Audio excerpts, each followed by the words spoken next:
கல்யாணம் ஆன புதுசுல சித்தப்பா சித்தி எப்படி இருக்காங்க, முன்னாடியே கல்யாணம் ஆயிட்ட மாமாவும் மாமியும் எப்படி இருக்காங்க, கல்யாணம் ஆகி ஒரு 25 வருஷம் ஆயிட்ட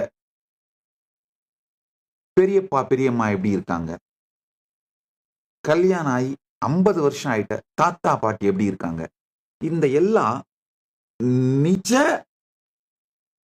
பர்சனாலிட்டிஸையும் க்ளோஸ் குவார்டர்ஸ்ல இருந்து பார்க்கிற வாய்ப்பை ஜாயிண்ட் ஃபேமிலி கொடுத்துருங்கயா. ஆனா இந்த உறவுகளை பற்றி எல்லாம், இந்த தன்மையை பற்றி எல்லாம் நாடகத்துல பார்த்து அத மனசுல வச்சுக்கிட்டு நீங்க திருமண பந்தத்துக்குள்ள நுழைஞ்சீங்கன்னா அது நாடக காதல். நிஜமான உறவுகளை பார்த்து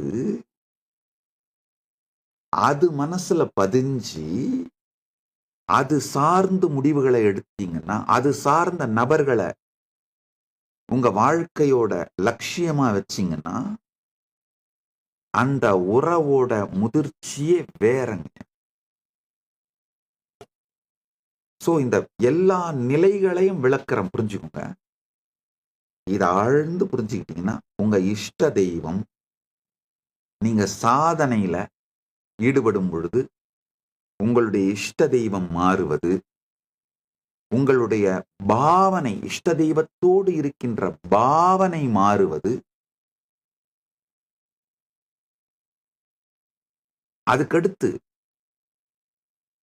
தத்துவம், எந்த தத்துவத்தின் மூலமாக உங்கள் இஷ்ட தெய்வத்தை அனுபூதியாக உணர்கிறீர்கள் அப்படிங்கிற தத்துவம் மாறுவது, அடுத்து நீங்க செய்யற தவம் ஆன்மீக சாதனை மாறுவது, இது எல்லா முதிர்ச்சியுமே நடக்கலாம், தவறில்லை. குருவை மாத்திரம் பற்றி கொள்ளுங்கள், அவர் அழகாக வழிகாட்டி பரமுக்தியில் கொண்டு சென்று சேர்த்து விடுவார், பரமாத்வைதத்தில் கொண்டு சென்று சேர்த்து விடுவார்.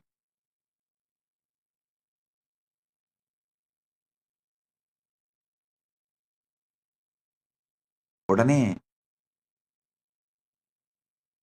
நித்யானந்தா குழந்தை திருமணத்திற்கு ஆதரவு தம்னையில் போடாதீங்க